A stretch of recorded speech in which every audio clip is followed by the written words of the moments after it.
Hello there and welcome. I've got a lesson here for you that is worth its weight in gold. You know, Joseph Campbell, he taught so many great lessons. But he said one time, the cave we fear to enter holds the treasure that we seek. Have you any idea how many times fear has caused people to back away from what they really want? Little boys afraid to ask a little girl to go out. A little girl is afraid to ask a little boy to go out. A person wants to apply for a better position, but they're afraid they might get turned down. They've saved the money and they really want to get the car of their choice, and fear causes them to back away.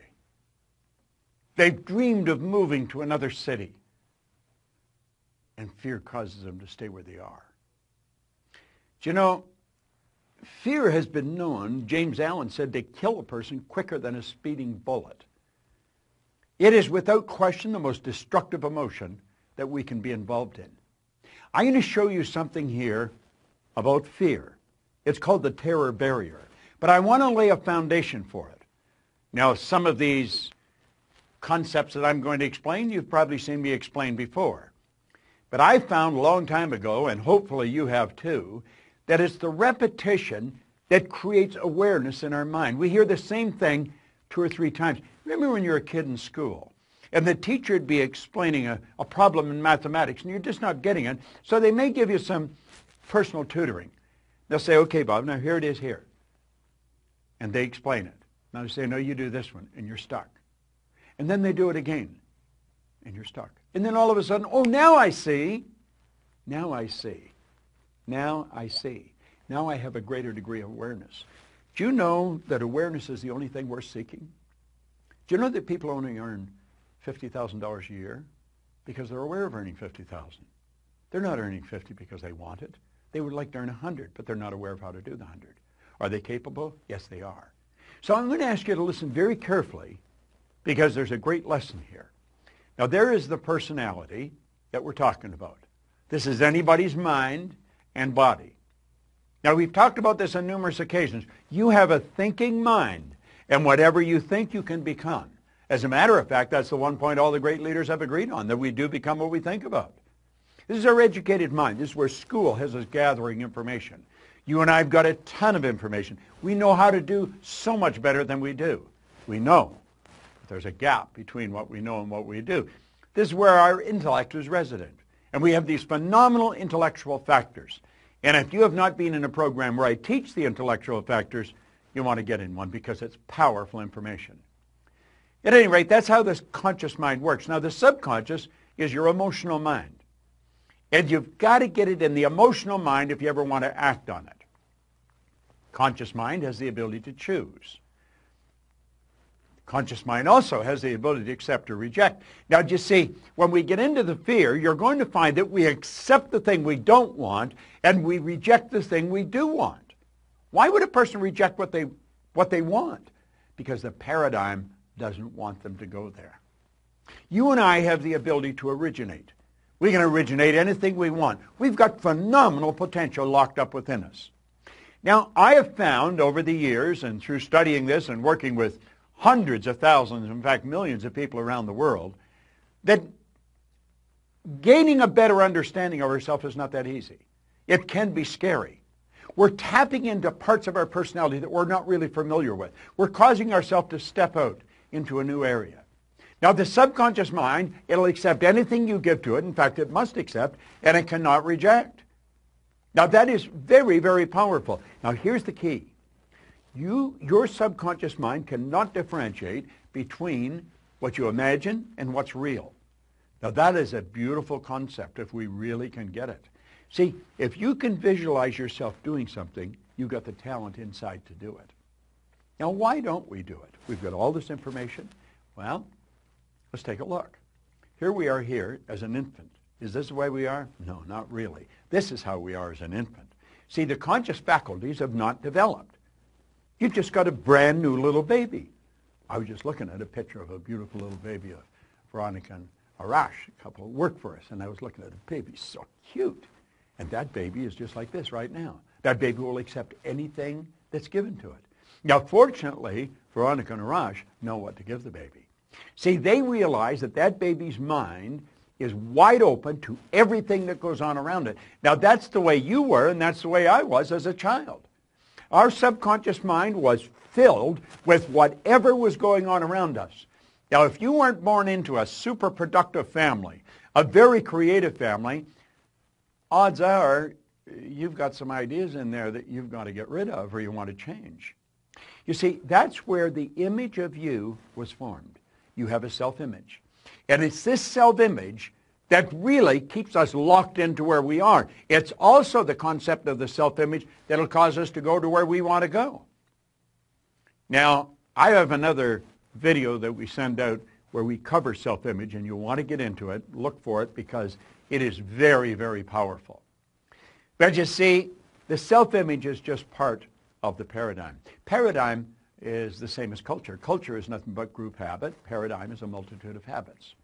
So this is the way we're programmed in our little life. We're programmed to like the food we like, to do the things we do, to speak the language we speak. Our perception is controlled in this area at a very early age. So here we are now, today, and we are getting inundated with information. And we have a reasoning factor. That's one of our intellectual factors, what gives us the ability to think. We have the ability, with our thinking mind, to reject everything we don't want to hear. Now, if the information that's coming at us is not good information, if it's not creative information, we should just tell it to get out of town, get lost. But we don't do that. Why don't we just say, get out of here, turn it off, originate good information? Because we don't. Because we're programmed to live like this. And you'd say, well, this is absurd. People don't go around like this. Well, unfortunately, they do. Now, don't take my word for it. Start paying attention to the people around you. Start listening to the conversation. I call it the chatter of the masses. There's noise. That's what words are, noise. There's no brilliant concepts being discussed. You'll find one or two people off in a corner, and they're into something really creative. But the average person's not. Now, we are programmed to live the way we're living, and that's rather sad. Here's the concept here. We point out school gave us valuable knowledge. However, school never taught us how to alter the old paradigms. Therefore, we frequently don't do what we already know how to do. Now, I've talked about this on many occasions. You're going to find people with superior knowledge. They may graduate right at the top of their class, and they may ace all of their exams. They are smart. They've got degrees coming off the end of their yin-yang. I mean, they are brilliant people. But their results, they're not a reflection of how smart they are. Now, for many, many years, that really puzzled me. I thought, how can they be so smart and get such terrible results, like appear so stupid? Well, it wasn't stupid. It wasn't smart. It was paradigms. You see, the person that's got the superior knowledge and the inferior results, those people are very confused. Here's the concept here. Here's the graphic illustration. Remember I said that's the educated mind? That's where school has us gathering the information. And if you read the book and you remember what's in the book and you're going to repeat what's in the book, you pass the exams. That doesn't mean that you are going to get the results. See, your results are going to be determined by your paradigm. The results have always been determined by the paradigm. If you come to work with me, one of the first things I'd ask you is, what's the most you've ever earned in a year? I don't really care what the answer is, but I want to know, because I want to know where your paradigm is, where your mind is set, because if you're going to work for me, I want you to do better. I want you to achieve all of your dreams. I want you to do phenomenal, and I want to help you do it. So you see, I would be focused on helping you alter your paradigm, and when you alter a new paradigm, you change your results. Okay. Now we're at the point we want to get at. See this line? That's called the terror barrier. Yeah, jumping at you, isn't it? And on the other side of the terror barrier is something we call freedom.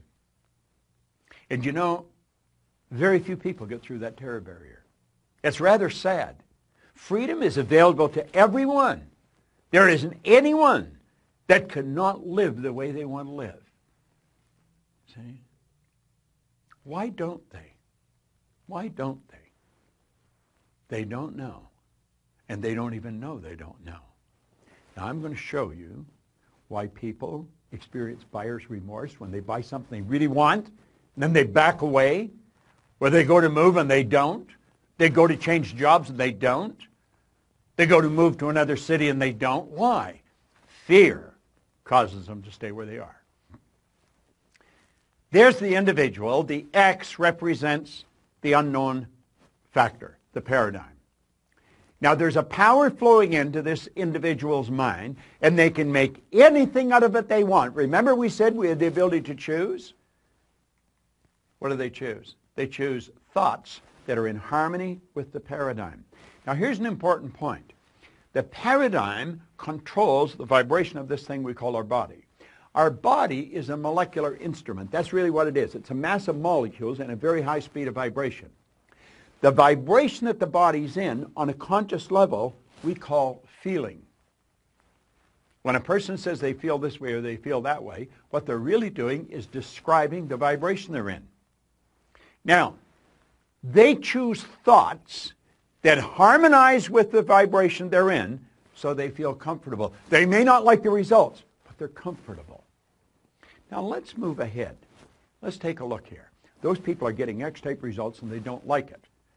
Do you know what the problem with them? They're in bondage. These people are locked up. Do you know, paradigm is like keeping a person in a prison, only there's no locks on the door. They can open the prison and walk out into freedom anytime they want, and they don't. They keep getting the same results over and over and over again. They're in bondage. Now, let's go ahead. Here's the same person. X-type conditioning, X-type vibration. The power's flowing into them. And for some strange reason from left field, boom, in comes a Y-type idea. What is a Y-type idea? The Y-type idea represents anything that you might want to do that you're not doing. It might be move to another city, change jobs, sell the house, buy the farm, whatever it may be. Ask the little girl for the date. Ask the guy to go to lunch. Go make the sale. Buy what you want. Go where you want to go. That's the Y idea. But as long as the Y idea is just in the conscious mind, it's just going to be an intellectual exercise. It's never going to happen. So how do we make it happen? Well, that's when everything goes haywire. Here we are here, same person, okay? The power flows in. And what do? They got the Y-type idea. Now, for some strange reason, they know that they've got to get emotionally involved if they're going to act on that idea. They don't understand what's going to happen, but clearly understand this. Your central nervous system is the most complex electrical system in the universe. The central nervous system is mind-boggling. It would make the electrical system in a supercomputer look like a toy. Now, the second you take the idea from your intellect and impress it upon the subjective mind, that's when all hell breaks loose. Because the body moves in to an XY vibration. It's not in the X vibration, not the one that we're comfortable with. May not like the results, but we're comfortable. No, on a conscious level, everything's going crazy. On a conscious level, we experience doubt. The doubt turns into an emotion called fear, and that fear is expressed through the body as anxiety. See, that person is getting emotionally involved to move ahead. Do you know what happens? They hit that terror barrier, and they bounce off it and right back into bondage. And they're so relieved to get back there. They're back where they're comfortable. They've canceled the sale. They've decided not to move. They're going to stay in the job that they don't like. At least they're comfortable. Now, that's not a very good way to live. And you know something? That's something everybody experiences if they're going to grow. You're going to hit that terror barrier. See, the terror barrier is going beyond where you're at, going to a new level. I'm going to tell you something. When I set a goal, if it doesn't scare and excite me at the same time, I know I'm going in the wrong direction. Now, I also understand that my paradigm is going to try and get me to bounce back to where I was. It doesn't want me to move ahead. I don't want to live there. I lived there for the first 26 years of my life, and for the last 50. I've had a phenomenal life. And it just keeps getting better. And I want you to do the same thing. Understand what I've just said. I'm going to back this up. They got emotionally involved in the why idea. That moved their body into a different vibration. On a conscious level, they're experiencing some crazy stuff. They start to doubt their ability. They'll never be able to pay for it. They experience fear. The fear expresses itself as anxiety. And bang, you bounce off that terror barrier, and you're right back. Oh, I might not be earning much here, but I know what it is. I would love to move there, but I'm comfortable here. I think I'll just stay here. These people are acting like they have a contract to live forever, and they don't. Do you know what to do? Say, I'm going to get rid of all that. I understand it's there, but I don't want any part of it. And I'm going to go crashing right through that terror barrier. Now, does that get rid of the X energy? No. The X energy is still there, you see. But at least you're over into freedom. You made the move. You did it. And if you continue to feed the right information into your mind, keep feeding that why idea, keep getting emotionally involved in the why idea, you're there, you're on the road. Keep doing that. You're going to find that the paradigm is going to change and it'll just all go away. And you know where you're living? In freedom. You're living where you want to live. Buyer's remorse is when you cancel the sale. Buyer's remorse is when you stop just before you buy what you really want, before you go for the thing that's going to change your life and you know it. It's not moving to the other city. It's not starting the business of your dreams. It's not stepping out and betting on yourself. That's a terror barrier that's causing that. And if you don't learn to go through the terror barrier, I'm going to tell you something. You're going to stay right where you are for the rest of your days. That's not a good place to be. What did Joseph Campbell say? So true. The cave you fear to enter holds the treasure you seek. This is such an important concept. It's a concept that everyone should understand. I want you to watch this particular video 100 times. Play it over and over and over. And if you decide to step out and bet on yourself, understand this. My company is here. Our people are here. We have material that's here to support you to get to where you want to go. You see, I happen to believe that you are God's highest form of creation, that you have deep reservoirs of talent and ability within you. Quit backing away from the life that you really want to live. Step out and bet on yourself. You're the surest thing in the world. And always remember, that cave you fear to enter, it holds the treasure you seek. Go for it. I remember a time early in my career, I was about 24, and I went to do a seminar in Boston. And in those days, a big seminar for me was like 125 people. And it was a 3-day seminar, and we worked around the clock, and people made such extraordinary changes in their life. And at the end of it, I was feeling so fulfilled. I was thinking, my God, I'm 24, maybe 25 at the time, and I am so happy because I have found my mission in life. I'm doing what I love. It's making a difference in people's lives. This is extraordinary. So we finished about midnight on the Sunday night. And around midnight, you know, I'm still wound up, so I don't feel like going to bed. So I decided, okay, you know, let me take a walk here, and I decided to go through Copley Square. If you've been through Copley Square, you know it's a pretty neat place. Because in Copley Square, you can look up and you can see buildings that were here before we were known as the United States, and beside them you see skyscrapers that are new. It's a pretty cool place. So I'm walking around midnight on Sunday night. There's nobody in Copley Square midnight on Sunday night. And I'm walking along, and I see this guy in the distance, and he's kind of stumbling back and forth between the gutter and the sidewalk. He's got a long trench coat on, his head's down like this. He's holding a brown bag, and I can start to smell him even before I get there, and I'm thinking, you know, this guy is obviously drunk. And as I started to get closer, I thought, I bet he's going to beg me for some money. And sure enough, whatever you focus on life tends to happen, doesn't it? So sure enough, he gets real close to me, and I thought all of a sudden he wasn't going to do it, and all of a sudden he popped his head up. It was really weird. He went, "Mister!" He had this really bizarre looking sounding voice. He went, "Mister, could you loan me a quarter?" And I thought, do I want to reward this behavior? And then I thought, I don't want him to suffer. Do you have this dilemma sometimes? Like, you know, I'm not here to judge. So years ago, I finally decided I always just give. Even if the person's pulling a scam, that's for them to deal with. If I have the ability, then I give. And so I thought, but could I teach him something? So I asked him a question back. I said, is that all you want is a quarter? So he goes, yeah, just 1 quarter. 1 quarter changed my whole life. 1 quarter. I said, really? He said, yeah, 1 quarter. So I reached in my pocket, and I pulled out my money clip. And in those days, I was very young, just starting to succeed. And my original mentor was a man named Jim Rohn. I don't know, how many have heard of Jim Rohn? Anybody? Yeah, he's a great guy. And Jim told me, he said, Tony, look, you've come from a poor background. You got a poor psychology. You got to change it. He said, you don't have any money, so pretend you do. He said, start training your brain, condition it. He said, go save all your money, get $300 bills, and put them on the outside of your money clip, even though you only have $5 in between them. So every time you put it out, you'll see that, you'll feel inspired, you'll feel better. He said, and you'll feel better, you'll do better. So I was like, okay. So I did. So I pulled my money clip, and sure enough, I got $300 bills in. I made sure he saw the bills. So I'm tearing through that, right? Looking in between there, see if I can find some change. But I made sure he saw it. Sure enough, he's looking at the $100 bills, checking it out. I find the quarter, I pull it out, take the money, put it in my pocket. I notice he's watching my hand going into the pocket.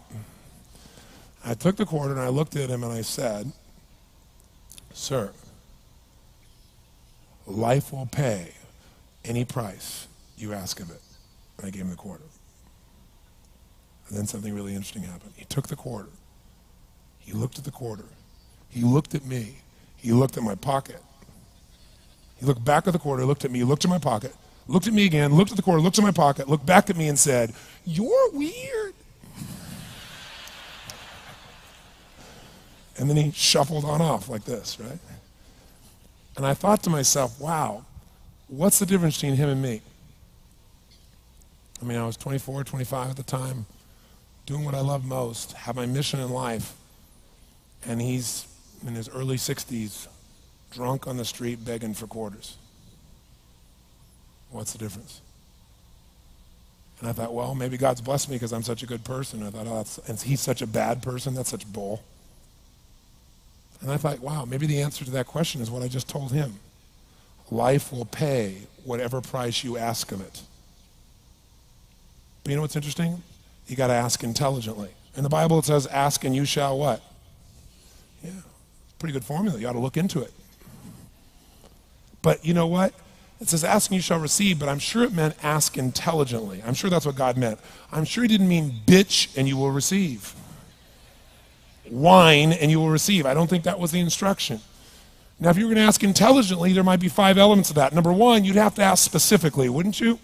You wouldn't ask in a general way. People do it all the time. They go, I want more money. Fine, here's $1, get out of here. Very often you're getting what you're asking for. You're just not aware of how general you're asking. Clarity is power. The more clear you are about exactly what it is you want, the more your brain knows how to get there. Your brain is a servo mechanism. It's like a bomb. Those bombs, those missiles, they have a servo mechanism. So if the target moves, it knows what the target is, it follows it. Your brain, when you condition it, knows exactly what to go for and it'll find a way to get there. Did you ever buy a certain outfit or a certain car and suddenly see that car outfit everywhere? How many of you have had that experience? Say, aye. How come that car outfit's everywhere? It always was everywhere, but now you notice it. And the reason is because there's a part of your brain called the reticular activating system, the RAS. That part of your brain determines what you notice and what you don't notice. Your brain spends most of its time trying to make sure you don't notice because you'll go crazy if you notice everything. But when you decide what's most important to you, your brain goes after it. Everyone I know who's successful builds what I call an RPM plan. An RPM is built on the metaphor that the way to get from where you are to where do you want to go to the fastest is you got to build power, like in a car, RPMs. And the R stands for they know the result they're after. They know what they want precisely. If you don't know exactly what you want or you let yourself get beyond that into something general, you're not going to achieve it. Clarity is power. You got to know the specific result you're after. What do you want? If you can't answer that question right now in your personal life, in your body, in your relationships, in your finances, in your spirituality, then you're not going to be as fulfilled as you want to be. Today we're going to have you answer one of those questions at least. The second part of it, you got to know P, why you're doing it. Because you know what? You may get a big goal. Somebody says, I want to make $1 billion. I want to bring peace to the earth. Why? Because as soon as you come up with a goal, all the obstacles show up. Unless you've got enough emotional drive to break through that, you're never going to discover what it really takes. So you got to get yourself past that. And the way to get past that is have enough reasons. Reasons come first, answers come second. This man did not know what he wanted. He did not have enough reasons. To ask intelligently, you got to ask specifically. To ask intelligently, you got to know why you want it, have enough drive to make it happen, enough juice to make it happen. If you don't have enough reasons, you will not make it happen. And the M is, what is your massive action plan? What is going to get you to actually fall through? Because the first plan's not going to work and the second plan's going to work, so you better have enough plans that if the first two don't work, you still got something else. Otherwise, you're going to be having excuses why it didn't work. So asking intelligently requires that. So if we're going to be extraordinary in our results, we've got to be in an extraordinary state. We've got to know what we want and we got to go use it.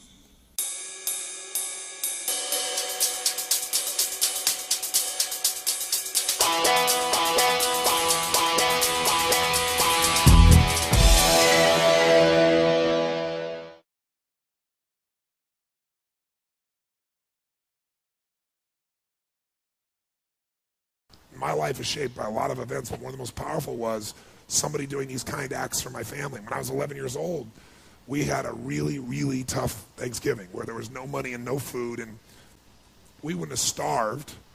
We always found a way to get something, but we weren't going to have a Thanksgiving dinner, that's for sure, certainly not a feast of any sort. And my mom and dad at the time were fighting like cats and dogs, and saying things that once you say them, you can never take them back. You know the kind of stuff I'm talking about? And my mom was screaming at father about how he couldn't even take care of his own family, and it was horrible. And I have a younger brother and younger sister. I'm the oldest. So I was trying to keep them from hearing this conversation, and then a miracle happened. Bang on the door. I'm the oldest. They're screaming, so I go answer the door. And I answer the door, and standing there is this giant man. I was this little boy. And he's holding this huge box of food. And beside him on the ground was a black pot with an uncooked turkey in it. And he said, "Is your father home?" And I said, "Just one moment." I was like unbelievably euphoric. I thought, this is a gift from God. This is going to change it all. This is going to make my mom and dad happy. It's going to be unbelievable. So I go, and my father is screaming at my mother through a closed door to the bedroom door. And I said, Dad, there's a guy at the door. And he goes, "You answer the door." I said, "I did. He's got to see you." I kind of teased. I said, "Dad, you got to come." So he said, "Fine." He made one last yell at her, and he walks to the door, and I'm waiting there, just can't waiting to see his face. And my dad opens the door, and this man's standing there with this big box of food, and my father did not get happy. He looked at this man, and he raised his voice to him, and he said, "Look, we don't take charity." And then he took the door to slam it in the man's face, but the man was a good-sized man. He put his foot there and smacked his foot and bounced back open. He said, Sir, this is not charity. Everybody has tough times. Somebody knows you're having a tough time, and they want you to have a magical Thanksgiving. I'm just the delivery guy." He said, "Please take this." And my father said, "We don't take charity." He went to slam it again, and this time the guy put his shoulder against it so he couldn't do it. Now my dad's level of energy increased, but he was also trapped. You get it? So he took the food, slammed it on our table, and slammed the door in the man's face and never even thanked him. And I didn't know what to do. Part of me wanted to cry. Part of me was crushed. And I watched my father storm off and went on back to scream at my mother. And I remember that day just thinking, I don't understand. And years later, I began to understand it a little bit. What I began to understand is that you look at a person's life, and it's like so much in life you could be joyous about. Like I wanted to smile, you know what I mean? Even now I can remember it. I wanted to smile about this great gift, but now I couldn't even smile because it would make him angry. And then I thought, years I figured out, our whole life is shaped by decisions. That's what we've talked about today, right? But there's 3 decisions you're making every moment you're alive. And the way you make these 3 decisions shapes your destiny. First decision we're all making every moment is, what are you going to focus on? What are you going to focus on? And I realized that my father's life and my life ended up very different because we made that day 3 decisions very differently. He decided to focus on the fact that he has not fed his family. And the second question you got to decide, every moment you're alive, including this moment, what are you going to focus on? The second question is, as you're focusing on, what does this mean? What does it mean? And the bottom line on meaning is, if you think about it, you get to make up the meaning, and most people pick the worst one, don't they? That day, my father decided to focus on the fact he hadn't fed his family, and I know what meaning he gave because he said it out loud over and over again, that he was worthless because he had not taken care of his family. And then the final, most important decision you make every moment you're alive. What am I going to do? What am I going to do? And I'll tell you what he decided to do. He decided to leave our family shortly thereafter, which at the time was the worst experience of my life. It was the most crushing experience I felt. It's been so many years now, I don't have the same feelings. And part of it is 3 years ago he passed away. But at the time, I knew no greater pain. My family knew no greater pain.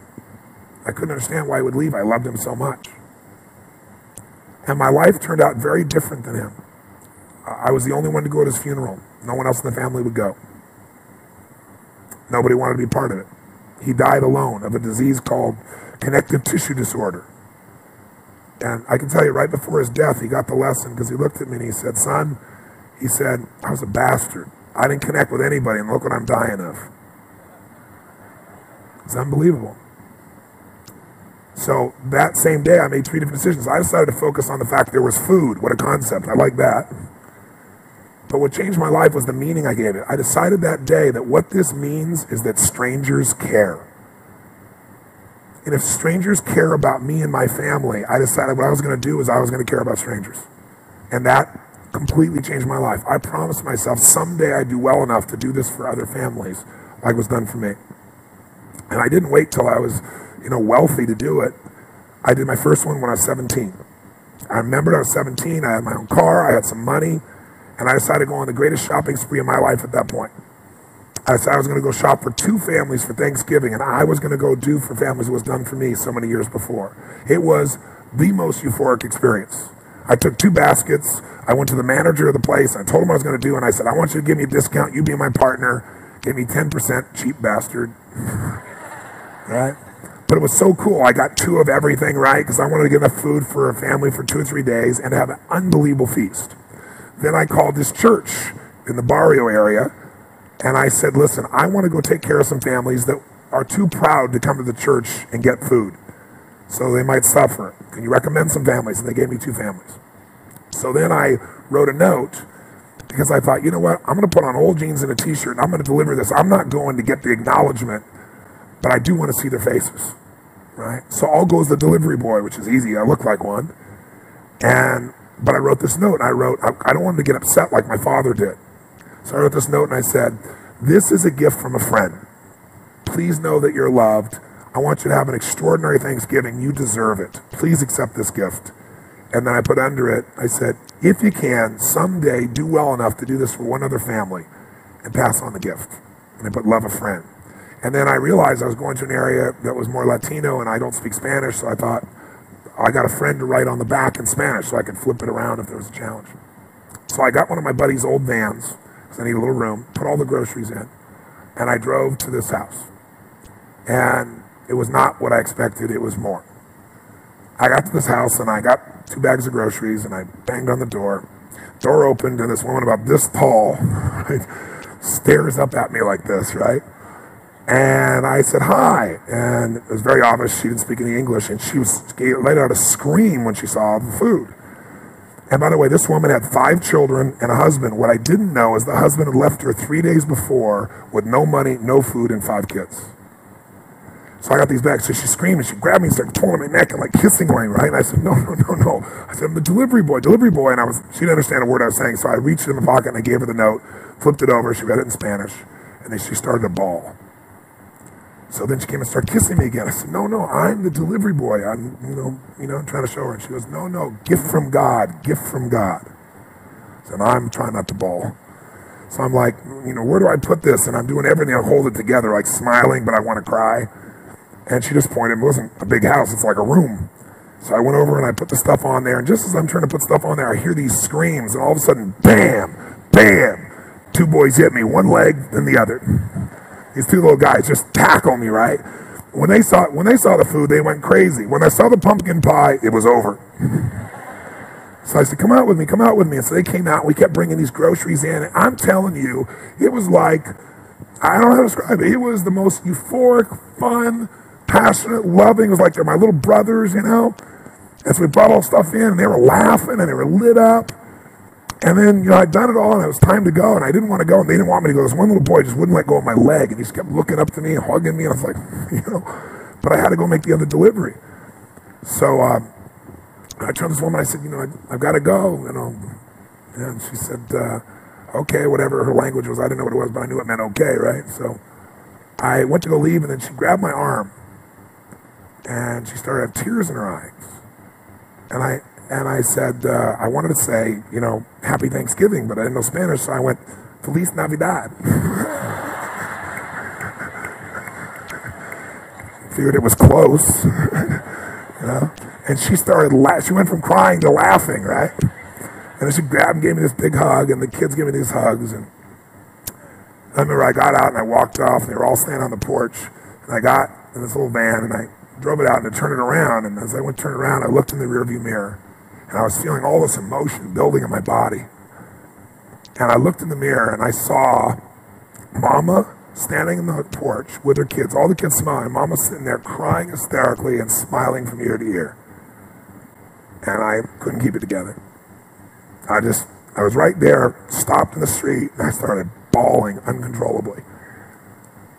And I remember just thinking, this is a beautiful thing. Why is this making me cry? And, why is this, it's a great thing. Why am I so emotional about this? And then I got it.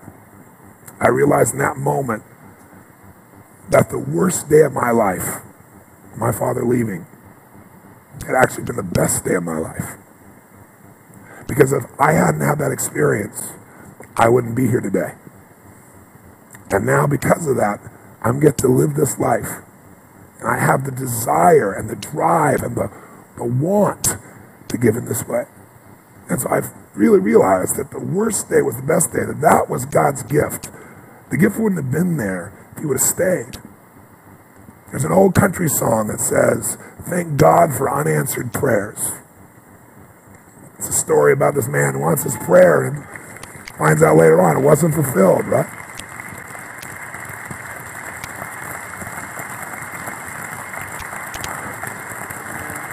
So I tell you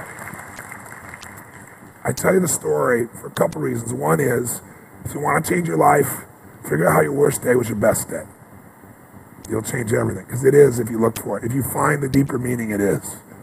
There's something in you that wouldn't be there without it. And the second reason is because I want to recruit your soul.